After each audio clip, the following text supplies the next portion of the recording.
want to get into today? Well, today is kind of interesting, I hope. The famous last words are, I'm going to remember what that is. Well, I hate to tell you, I really do. You're not going to remember. All right, so label your stuff. Okay, example. I know what this is. Got a nice label here that we made. Tells you what's in that bottle. Tells you the date and the proof and all that. Let's see. I know what this is. We just made this. This is oatmeal cookie moonshine. Let's see. Oh, I know what this is. This is pumpkin rum. And it's got the proof and the date when we bottled it and all that. So we know what that is. All right. Hey, I know what this is. This is aged fresh corn liquor. Right? I know when I made it. I know what the proof is. I know what that is.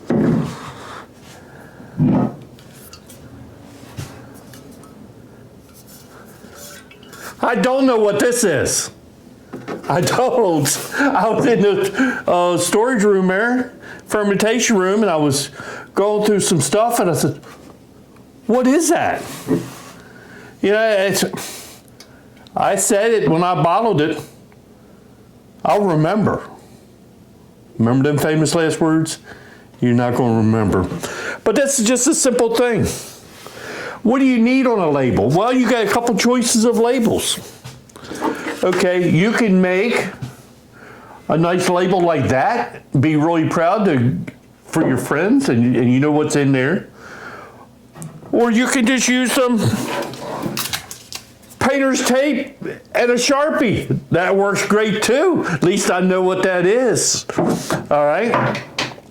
Another thing that you can do is if you look here, there's a label there. I print them off, leave them in the drawer here, so I just write on there what it is, stick it on a bottle, then I know what it is. All right.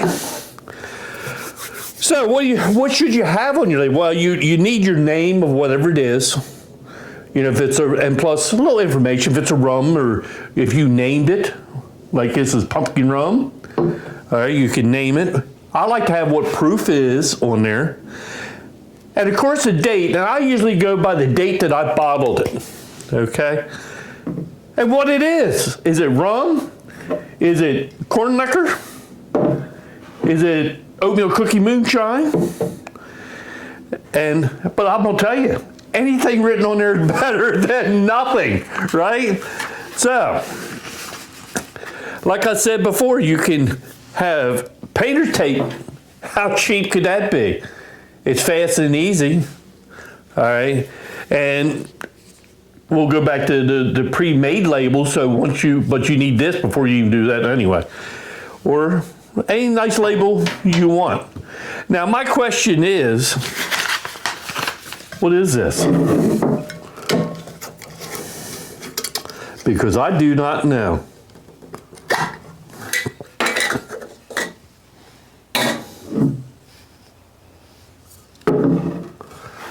I would have to say it's some type of bourbon.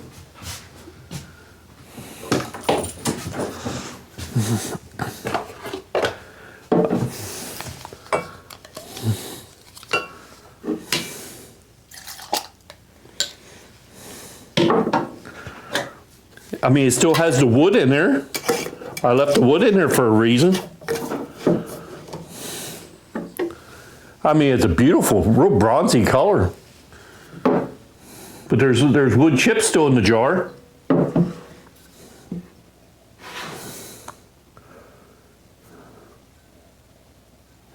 I'm gonna say it tastes or smells like some type of bourbon, but I just can't remember what it is.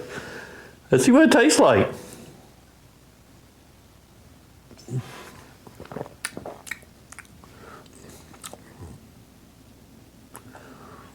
What is that?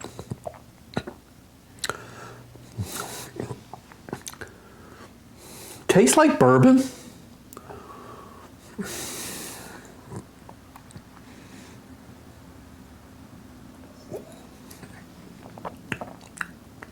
Now, you know what that is?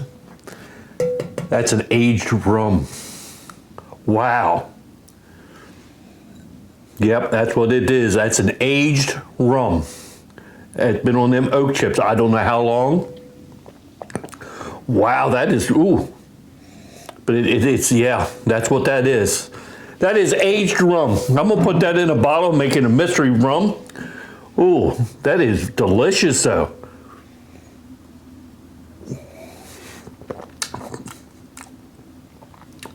That's an aged rum. Okay. Hey, the long and the short of it is, try to get in the habit to label everything you got. It's the best practice you can. If nothing else, leave this out in wherever you brew it, and Sharpie and painter's tape, that works really good. And then once you decide you are ready to bottle it or whatever you want to do, then you can put either nice labels or whatever you want. And I will say, I've made these up. Yeah, and that's just done on it's peel and stick. So you just write out what you want and you peel and stick. Very cheap. All right, I found that and I just wanted to get together with everybody and just for a quick minute.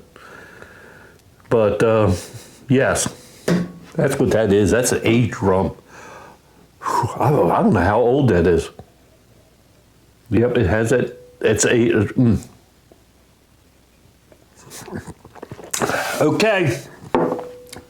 Like I always say, the last thing I got to say is, hey, thanks for stopping by, and we'll see you next time here on Stillworks and Brewing. Cheers, everybody. Label it.